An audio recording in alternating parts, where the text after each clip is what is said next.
Hi kids, this is Miss Patty. Today I'm going to give you a brief tutorial of how to crochet. First we have a ball of yarn, we have our hook, crochet hook, and we have scissors. Those are your basic tools. First we are going to wrap the yarn around the hook and tie a little knot. Then you're going to tie another knot around your finger so that it won't slide off the hook, the yarn.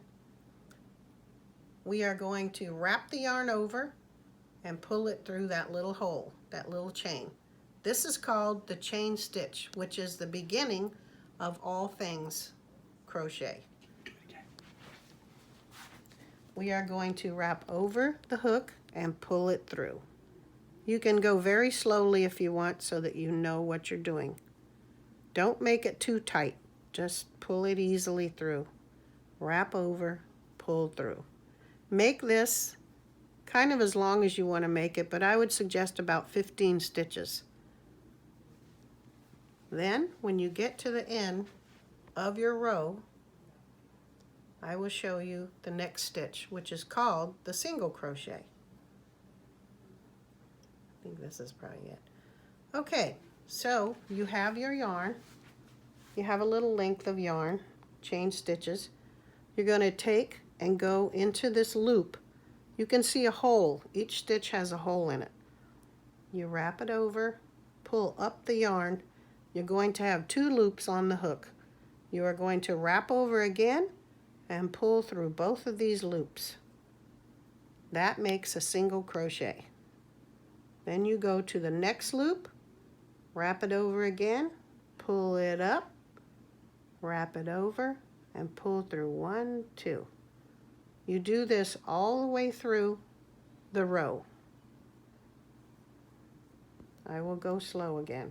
In the hole, wrap it over, pull it up, wrap it over, pull through. Make sure you are not doing it too tight. Put it in, pull it up, wrap it over, pull it through. In, pull it, wrap it. I'm not going too fast so that you can remember how to do it. When we get to the next row, I will show you the double crochet. With those 2 stitches, or actually 3, you can make a scarf or some squares to make a blanket. Make a baby blanket if you know of anybody who has a baby. Okay, we're almost to the end of the row. And when you get to the end of the row, you're going to chain once. Let me just go to the end. Wrap it over, pull it through. Then you are going to turn your work to make the double crochet. For the double crochet, you're going to wrap it first. You're going to go in, pull it up, and you have 3 loops on your hook. Then you're going to wrap it again. It's called yarn over when you wrap it over. Pull through only 2. You still have 2 loops. Wrap it again and pull it through. So wrap it over, yarn over, put in the hole, pull it up, 3 loops, wrap it over, pull through 2, wrap it over, pull through 2. This makes a taller stitch. Pull it up, wrap it over, and you're going to go all along the row like that to make your double crochet.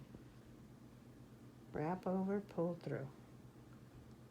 I say wrap over, but it's really called yarn over if you look in a book, or if you go on YouTube for a tutorial, you can learn some more stitches and get really good at it with practice. Wrap it over, pull it up. We're almost to the end of the row. If you get a snag, you just try to do it again if it snags.